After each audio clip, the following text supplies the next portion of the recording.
We have all been there, whether it's a missed flight or forgetting to pack something essential. Today, we're sharing some of our biggest travel mistakes we've made over the years, and more importantly, how you can avoid them.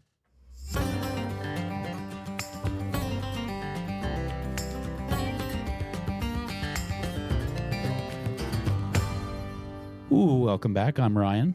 I'm Lauren, and this is the Miller's Emotion Podcast. And yes, you heard that right. We have made mistakes sometimes. I know, contrary to popular belief, they thought we were perfect. I mean, I'm pretty dang close. So in this episode, we thought it'd be kind of fun to talk about some of our travel mistakes and maybe how we think we could avoid them in the future. Kind of one of those learn through our mistakes situational shows, if that makes any sense. So in this episode, we're going to break this down kind of on how you do travel days. I will tell you there'll be RV stuff. There'll be a lot of RV stuff. There'll be flights. I'm sure there'll be some cruise stuff. We may even come up with some new ways to figure out how we messed up. Spaceships. I was thinking horse trailers, but spaceships works too. Mm-hmm. Okay, so with that very first kind of idea is like, where have we made some of our mistakes in like the pre-trip or like the planning stages? Do you have any? I don't know that they're mistakes, but remember, like, we have to drop the dogs off at boarding sometimes. Yeah, and we're like, times. Oh yeah, the 6 a.m. flight is fantastic until you have to take the dogs to boarding on a Friday while you're supposed to be at work. The dogs have made it every time. They have. We've always made do, but sometimes just those little oversights like that. Well, and the interesting thing about that is, yeah, but at the same time too, like, I'm sure our most recent flight will get brought up somewhere in this, which it really wasn't our mistake. Right. But it was a, crap you situation. Still have to budget for it. Well, you have to budget for it. And then on top of that, I think the other side is like, it's always a give and take no matter what you do. And so like if we don't take the 6 or one of the first flights out, you run the risk of later on being delayed or whatever else. And so do you want to take the dogs the day before? Do you want to take them day of and risk all that other stuff? And so it's always a trade-off in that sense. I would say one of our first mistakes from the RV side was not trip planning correctly. Absolutely, because that creates stress while you're on the road. And that's not a place where anybody needs to be stressed. No. And we've had stuff happen while we're in the progress of, which we'll bring up in a different section. And I'm talking about like, so I'll use when I was coming back from this Indiana trip, the most recent time. And obviously some stuff happened that caused that to be a little funky, but I didn't know when I was leaving I knew I was leaving that day. I just didn't know if it'd be like noon or 8 p.m. Well, and for clarification, you didn't have control over that decision necessarily. No, that was just depending on whenever Alliance was done with the rig, and I just wanted to go. So instead of just staying the night no matter what, which was probably what a normal person would do, I wanted to go ahead and get on the road and get at least a little bit of a head start to see what I can knock out the next day. So, but with that, I didn't necessarily, when I do that kind of thing, I put a lot of stops in the RV life, and luckily I got to my first one, but not assuming you're going to be able to make it no matter what to a stop is probably a little naive in the RV life. Very true. Yeah. And the only other one I would say too is when we very first started out was trying to plan every teeny weeny little thing, stops, rest stops, like I'll have to go to the bathroom at the 320 mile mark. We quickly learned that is not how that works. No, it's not. And I think having some flexibility. Now, there is the whole, making sure your rig fits under the bridges, that you're not taking any routes that you're uncomfortable with or put you in a position because of the size of your RV. But having a little bit of flexibility. So, like, even now, we have 2 different versions of when we travel. We have when Lauren's with me and when Lauren's not with me. When Lauren's with me, we do a whole lot of more along the lines of we have our big stops, and then you along the way fill our small ones based on our need. Hey, we need fuel. Hey, we need to potty. We want to eat something. Mm-hmm. That kind of stuff. Dogs need to get out. Mm-hmm. And then you kind of find those rest stops, pit stops, restaurants, whatever, and then we pull over. When you're not with me, and sometimes I have the dog, sometimes I don't, that's not, like, it's not as easy for me to just start researching Cracker Barrels whilst I'm driving, nor should I. Right, exactly. And so in that scenario, I probably overplan a little bit, but I don't know how far I'm going to get. So I'll pick 3 to 5 Cracker Barrels and just line them up. And then if I'm good to go for another however long between the two, I'll just hit bypass and I'll keep going. But at least I know. Now, fuel I don't do that with. I only really do that with like the big overnight stops, that kind of stuff. Well, and the fuel is really important because there are some stretches of highways that we've been on where there's not a fuel stop for a significant distance. Looking at you, Oklahoma. Yes, exactly. So you have to be prepared for that. And also remember to factor in that sometimes if your truck says, hey, 100 miles to empty, it may be calculating that from when you were not towing. Yeah. We actually did run into that we got on the road one time and it was like, oh, okay, we have this much, and we had a 100-mile buffer and we used our 100-mile buffer and that was terrifying. And we had zero option, unfortunately. I mean, well, besides calling like AAA. Yeah. But there was literally not another fuel stop. Yeah. Something else too that we've made some, well, okay, this isn't a us thing, at least yet, thank God. Oh, knock on wood. So, booking the wrong flight. Okay, we haven't done that, but I don't know dad if you did.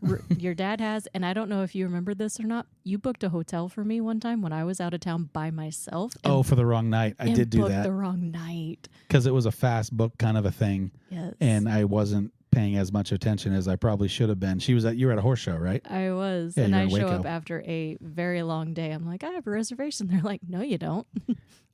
You have one for tomorrow, though. Oops. So, yeah, my bad. So Lauren's perfect. I'm not.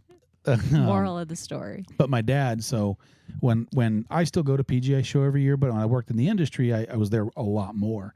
And my dad used to come down and go and like going and that kind of stuff. And so he booked a flight. Well, he booked it for 9 p.m., not 9 a.m. He thought 9 a.m.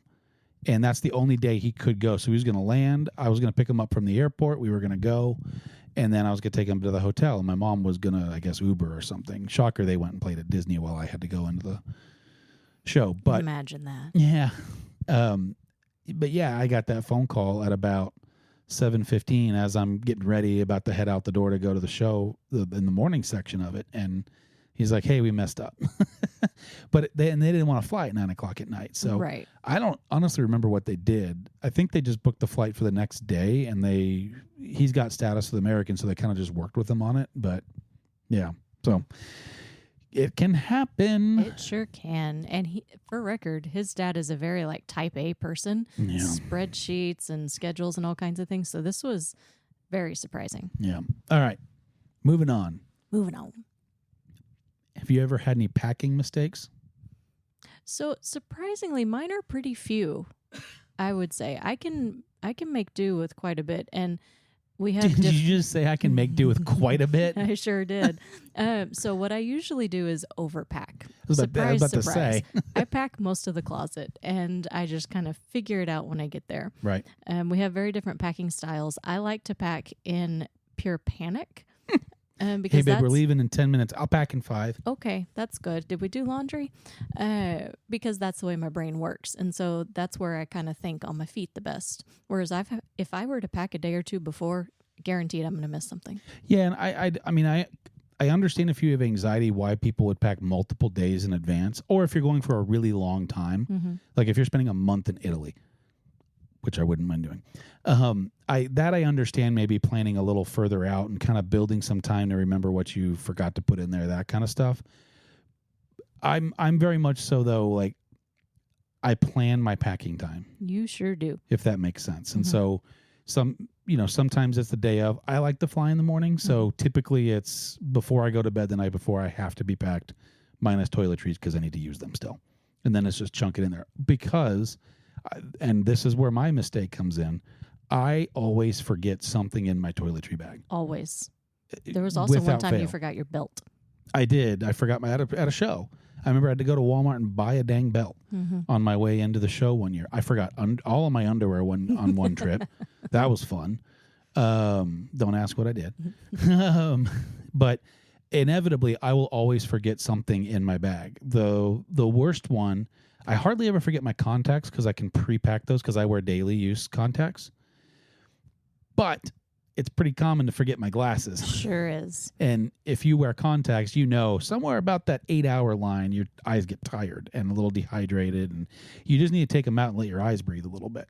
And I had to push my eyes really far or be blind as a bat. So that's, I always forget something in my toiletries. I think on the cruise we did with your mom and Amy, I forgot my razor.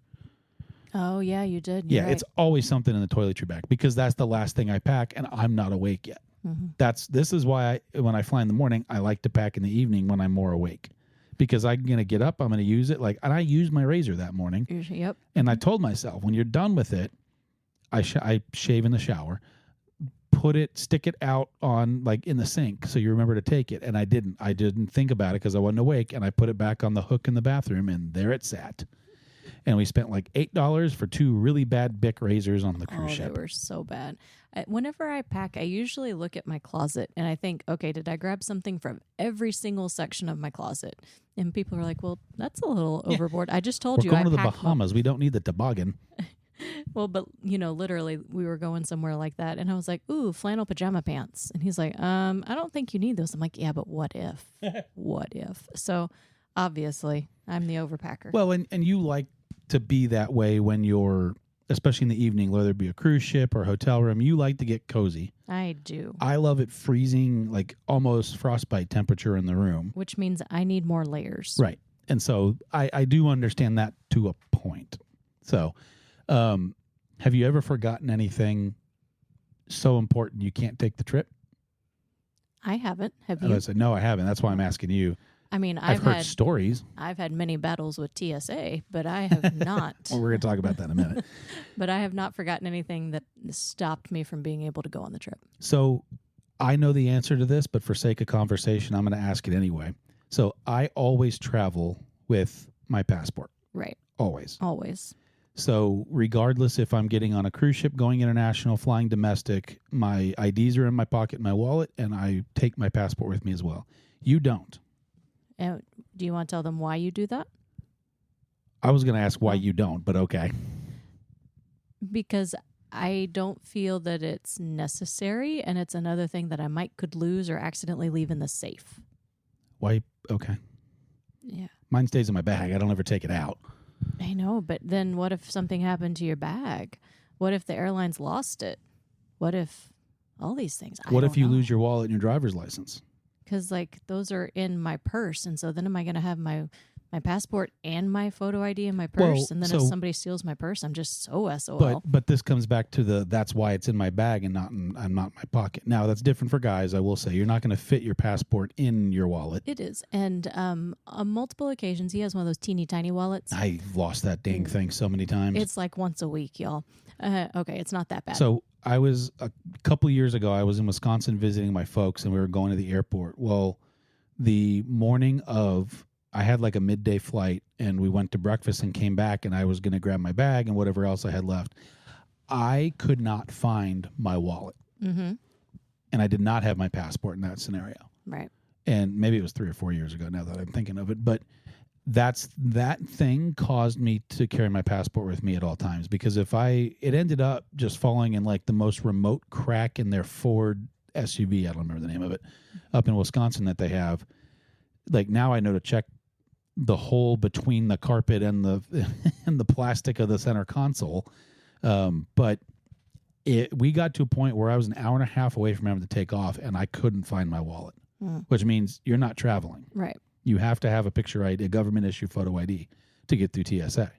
So that was a big, I'm always going to take my passport. Plus, you never know when you just got to fly international on a whim like just that. Just got to pop on out there. Because we're good about that. And I also think you have a teeny tiny wallet and I have a wallet the size of my face. And so if I lose it, that's a problem. Your wallet is a small purse. It actually is. It comes with a strap. You can do that. Does it really? Yeah. I didn't know that. So, but that's why I always travel with it that way. Now, obviously, if we're doing something international, hope you have it. But I wouldn't, if you flipped it the other way, if I was going to fly international, would I not take my driver's license? Well, no, because you're going to take your wallet regardless. So you wouldn't go the extra step to take your license out. Well, but I do that. I take things out of my wallet I don't need. Oh, another key difference. We're learning a lot about each other. And so but I like to have the double, just in case something were to happen, now I can still come home. Because I'd rather come home than not, personally. So, have we made any on the road RV mistakes?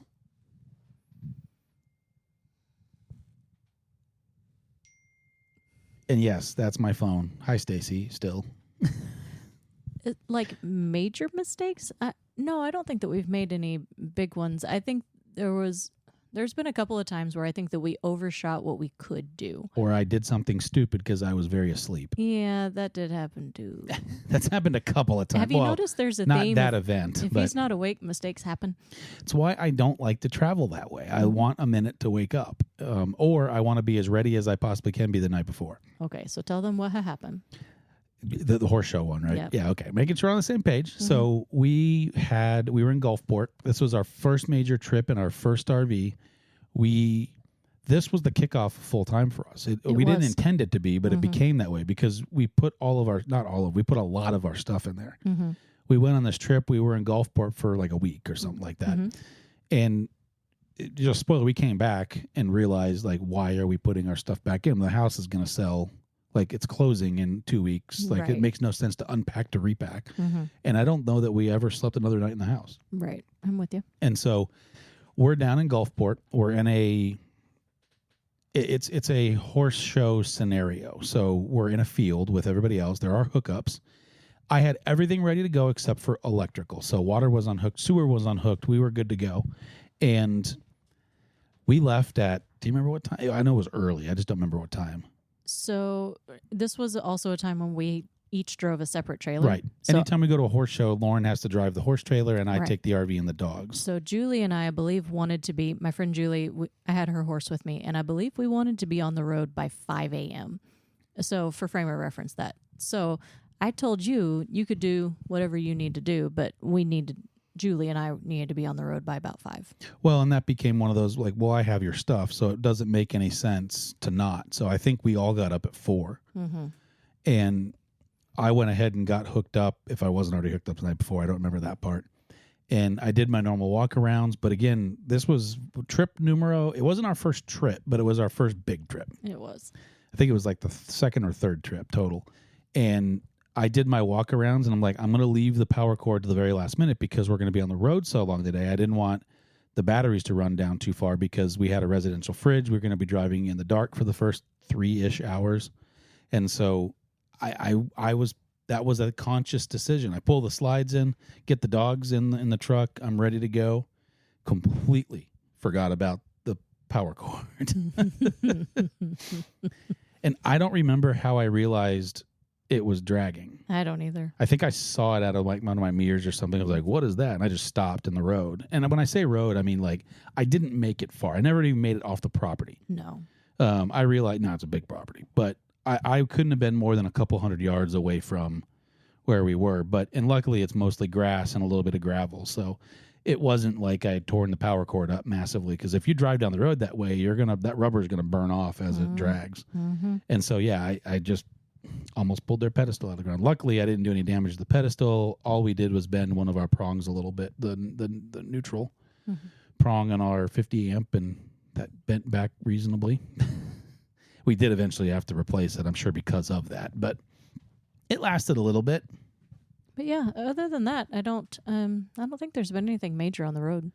What about air travel and everything else? We can go on for days about travel mistakes this way. I don't think that we've made major mistakes in that.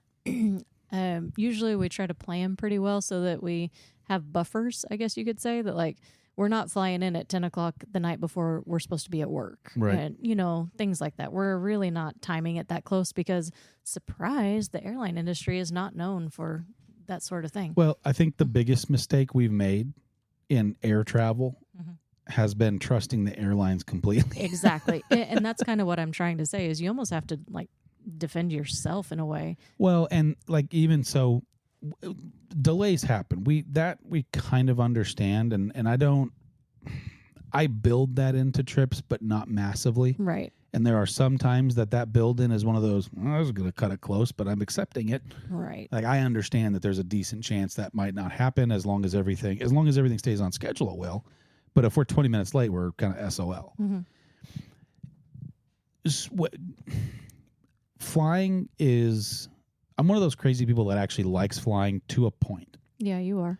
I like the experience. I don't love the back of the plane coach seats. My doesn't fit.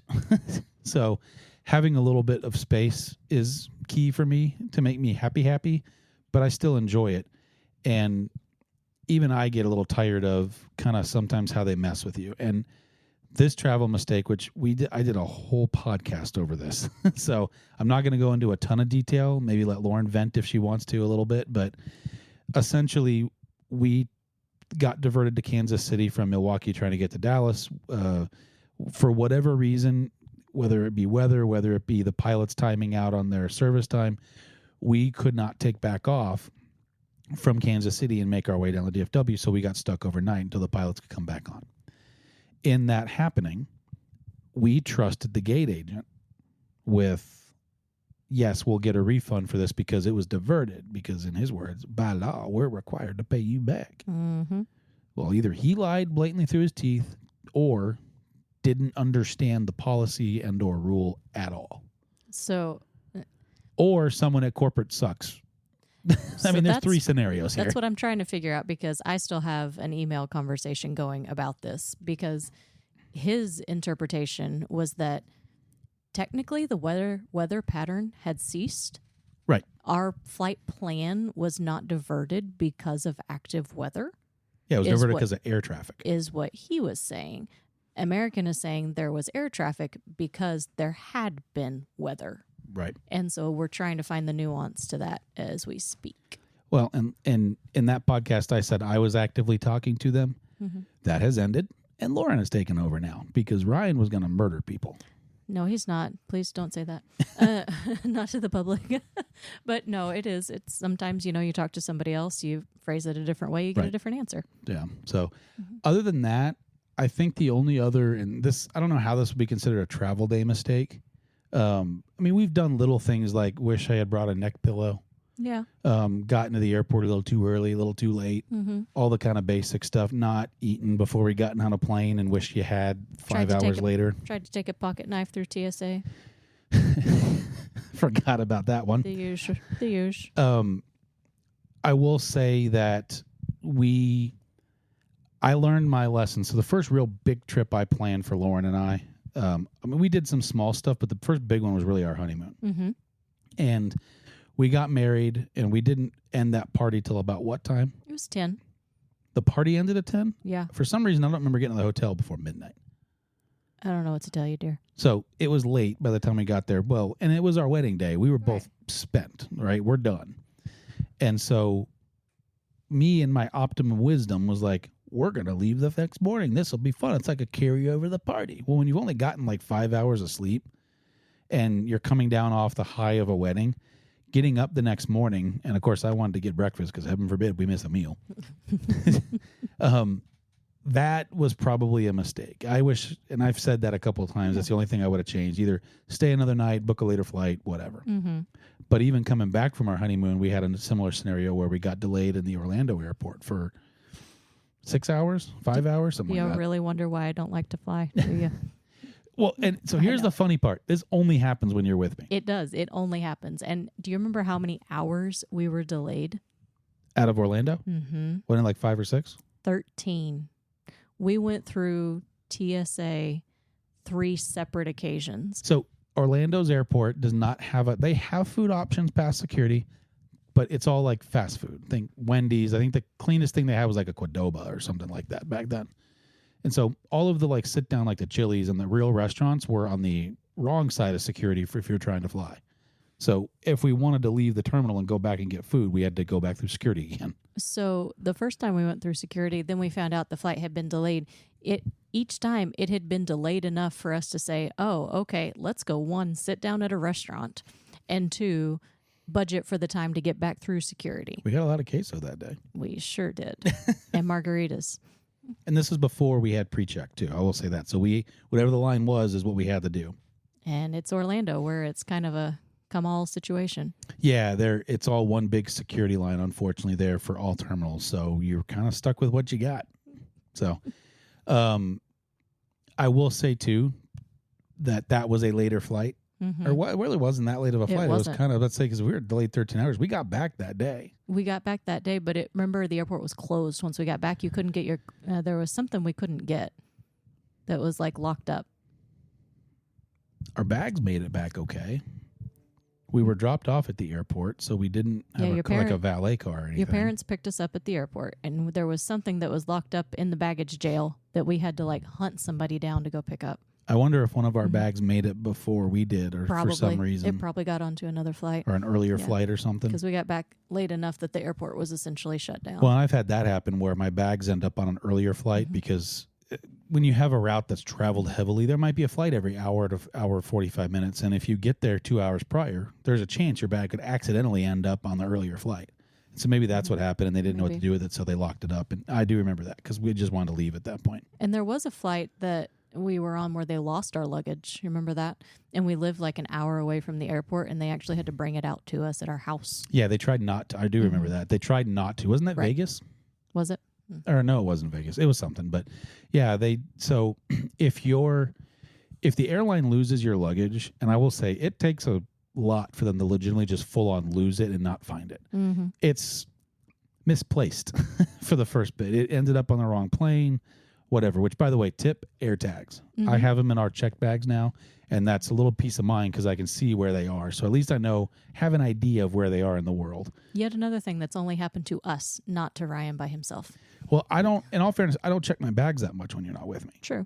And so typically when you're with me, we're taking a slightly bigger trip. So we're gone either longer or we're going somewhere that requires more stuff because that's kind of how we fly. Yeah.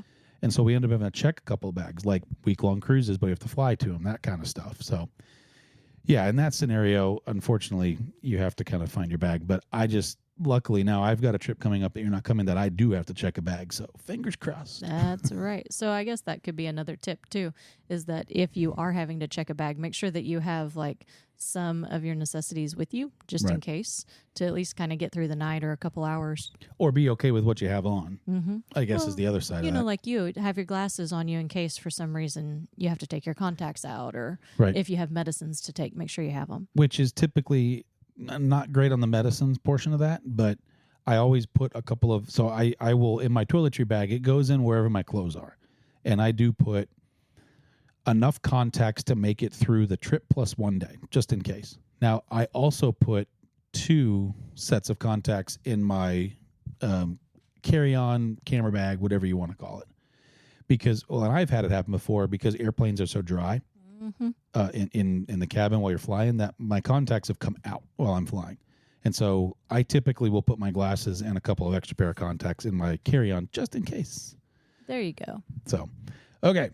Last but definitely not least, have we ever made any budgeting or money mistakes when it comes to traveling? All right, nothing major. I'm going to send this over to our CPA. To the accountant. I think that this is one of those like our eyes are bigger than our stomach kind of situation most of the time. We're like, oh, we're going to go on a ski trip. It's only going to be like $1,000. And then it's like, yeah, oh. That was the room for 2 nights. Oops. And so I think that's kind of what happens most of the time is that under budget. I was going to say overspend, sir. Tomato. Exactly. And now you know how this happens. We budget and we're like, oh yeah, I guess we do have to eat. Where does that fall into the budget? Yeah. So we budget for it.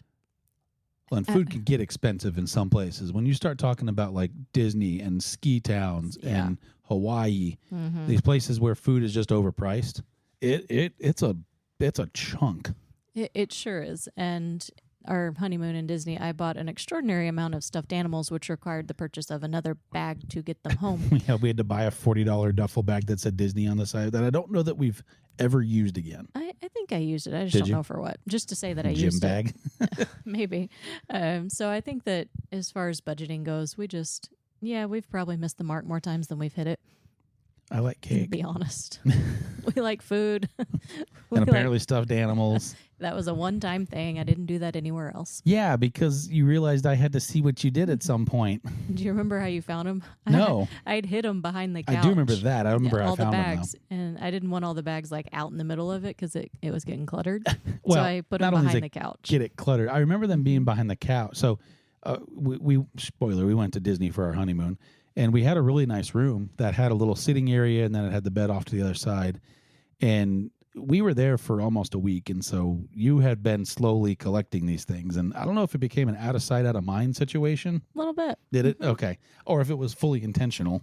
Yeah. No, it was a little out of sight, out of mind. It was So like, the things I that don't you're have like, that one yet. I just need to put it in my bag at some point. Mm-hmm. You just kind of shove over. There was like a wet bar kind of a thing, and over by the couch there was like you could stick some stuff over there in the corner. Well, that's where things that like dirty clothes weren't over there. It became a catch-all for things that we need to pack. And I don't remember how I found it, but yeah, let's just say we started pulling that stuff out of the bags like the day like we're getting ready to pack to head back home. Right. And it's like, what and what is all this? We were together the whole time. You saw every bit of that. The other thing that Disney's amazing about is at the time, I don't know if you can still do this or not, you can ship that stuff back to your room. Oh, absolutely. And that's what happened. Mm-hmm. And you'd forget. Yeah, a little bit. But so the other thing as far as like budgeting goes is know when you need to take cash and when you're going to use your card. Because like for some international things, for security, you're going to use your card or whatever. But sometimes you do need to have cash on hand. And so just understand kind of how much and what things. Well, and I'll say this is the one thing that I get into a little bit of a pickle for sometimes that when you're not with me, because you typically have, because you pay some of the horse world, you typically have a little bit of cash on you. Yeah. For the most part. Not always, but for the most part. I never have cash on me. Never. I just don't carry it. Remember teeny weeny wallet situation? That's right. There's nowhere for money. Remember my big old wallet? Got to pay all the horse people. Yeah. So for me, I've been in a scenario where I really should have tipped a couple of bucks to a guy because of something. I'm like, uh-oh, I have no money. Whoops. So I've thought about that now. And when we do travel, we will get some smaller bills out and take care of that. Like we have a cruise coming up in March. And the cruise line we're going on, you don't prepay your tips. And so, spoiler, in a little bit, you're going to realize I'm going on another cruise even sooner. And I've thought about that because I looked at it and I'm like, there's no prepaid tips anywhere on here, which means you have to tip there. So can I put it on the stateroom card? Can I not? Right. Which ends up being my credit card. Right. I don't think so. I don't think you can put it on your card. And so that becomes one of those, well, I don't want to stiff the guy that takes care of me all week either. Right. And so it's like, okay, well, how much do I need? And then you get in the scenario like, do you use the parking spot? Well, the drivers, you should tip that person. I think you should tip that. I know that people don't. Shame on them. I think you should. I'm not saying give them $20, but give them a couple bucks. They help you with your bag. They're nice. They chat. They give you a bottle of water. Give them $1. Well, and even like all-inclusive resorts or something, if you go get a drink, yeah, it's paid for, but it's still nice to tip the bartender or the waiter or something a little bit here and there. And so exactly. Just have that sort of stuff on hand. Yep. So, okay, same point as money, but I think one of the biggest mistakes we made when it came to, it's not really budgeting, but when we came to money and travel is not maximizing points and miles. And that is very true. For the longest time, we didn't. That might as well have been Greek to us. So do you remember that we actually did start doing that when we first got married to pay for part of the honeymoon? Yeah. I do, but not. It wasn't the way that we do it now. No, it was totally different. And so we have learned an awful lot. We actually got a Disney card. We did. So essentially, what we were doing is earning credit. Yes. To Disney, and we used that to help pay for my stuffed animals. Yeah. All the stuffed animals. We had Mickey, everybody. And so it became like a cash back thing, but specifically towards Disney. Right. Because we knew we were going there. Now, obviously, when I'm saying that, like yes, you did that. And that was just more of you were still in college or just out of college. Were you out of college still? No, I was like you graduated a month shy and of graduating. Yeah, that's right. Yeah. So you were done but not graduated. Right.